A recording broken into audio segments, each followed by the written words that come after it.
राधे राधे। आज शारदीय नवरात्रि की तृतीया तिथि है। नवरात्रि के तीसरे दिन मां चंद्रघंटा की पूजा का विधान है। शास्त्रों के अनुसार चंद्रघंटा मां को साहस तथा वीरता का प्रतीक माना गया है और देवी की सच्चे मन से आराधना करने वाले व्यक्ति पर ग्रहों की कृपा बनी रहती है। मां चंद्रघंटा के माथे पर घंटे के समान अर्धचंद्र और इनकी 10 भुजाओं पर विभिन्न अस्त्र शस्त्र सुशोभित हैं। नवरात्रि के तीसरे दिन मां चंद्रघंटा के पूजन के बाद व्रत कथा पढ़ना भी बहुत शुभ माना गया है। मां चंद्रघंटा की पूजा विधि। माता की चौकी पर माता चंद्रघंटा की प्रतिमा या तस्वीर स्थापित करें। इसके बाद गंगा जल या गोमूत्र से शुद्धिकरण करें। चौकी पर चांदी, तांबे या मिट्टी के घड़े में जल भरकर उस पर नारियल रखकर कलश स्थापना करें। पूजन का संकल्प लें और वैदिक एवं सप्तशती मंत्रों द्वारा मां चंद्रघंटा सहित समस्त स्थापित देवताओं की पूजा करें। आवाहन, आसन, पाद्या, अधर्या, आचमन, स्नान, वस्त्र, सौभाग्य सूत्र, चंदन, रोली, हल्दी, सिंदूर, दूर्वा, बिल्वपत्र, आभूषण, पुष्पहार, सुगंधित द्रव्य, धूप दीप, नैवेद्य, फल पान, दक्षिणा, आरती, प्रदक्षिणा, मंत्र पुष्पांजलि आदि करें। आखिर में प्रसाद वितरण कर पूजन संपन्न करें। ध्यान। मां चंद्रघंटा का मंत्र। पिंज प्रवरुरा चंड को पस्त्र केर्युता प्रसादम तनुते मह्यम चंद्रघंटति विश्रुता।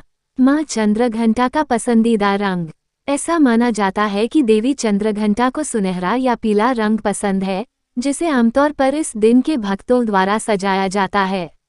मां चंद्रघंटा का भोग। कन्याओं को खीर, हलवा या स्वादिष्ट मिठाई भेंट करने से माता प्रसन्न होती हैं। इसके अलावा देवी चंद्रघंटा को प्रसाद के रूप में गाय के दूध से बनी खीर का भोग लगाने से जातक को सभी विघ्न बाधाओं से मुक्ति मिलती है। मां चंद्रघंटा की कथा। पौराणिक कथा के अनुसार प्राचीन काल में जब देवगणों और दैत्यों के बीच युद्ध चल रहा था, तब देवताओं के प्रतिनिधि देवराज इंद्र थे और महिषासुर दैत्यों की ओर से लड़ रहा था। युद्ध के अंत में महिषासुर की विजय हुई और उसने देवलोक पर आधिपत्य प्राप्त कर लिया। इसके बाद महिषासुर ने देवलोक में सभी पर अत्याचार करना शुरू कर दिया। महिषासुर के इस अत्याचार से त्रस्त होकर सभी देवतागण त्रिदेव भगवान ब्रह्मा, श्री विष्णु और शिव जी के पास पहुँचे। देवताओं ने त्रिदेवों के सामने बताया कि सूर्य, चंद्रमा, वायु और देवराज इंद्र के साथ अन्य देवताओं के अधिकार दैत्य महिषासुर द्वारा छीन लिए गए हैं। उसके इन अत्याचारों से परेशान देवताओं को पृथ्वीलोक की भी चिंता सता रही थी। देवताओं की परेशानी के बारे में जानकर ब्रह्मा, विष्णु और महेश तीनों देव बहुत क्रोधित हुए। इस भयंकर क्रोध के कारण उनके मुख से काफी ऊर्जा निकली।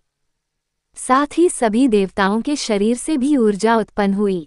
ये सारी ऊर्जा मिलकर एक ज्योति के रूप में बनी, जिससे मां भगवती का अवतरण हुआ। इस प्रकार अवतरित मां भगवती के को शिवजी ने अपना त्रिशूल और श्री विष्णु ने अपना चक्र दिया। इसके बाद सभी देवतागणों ने भी विभिन्न अस्त्र शस्त्र मां भगवती को दिए। जैसे इंद्रदेव से मां भगवती को वज्र एवं ऐरावत हाथी मिला, तो भगवान सूर्यदेव ने उन्हें अपना तेज, तलवार तथा सवारी के लिए शेर भेंट किया। इसके बाद ये देवी चंद्रघंटा कहलाईं। फिर इन्हीं चंद्रघंटा मां ने महिषासुर का वध किया। मां चंद्रघंटा की आरती। जय मां चंद्रघंटा सुख धाम, पूर्ण कीजो मेरे काम। चंद्र समान तू शीतल दाती, चंद्र तेज किरणों में समाती।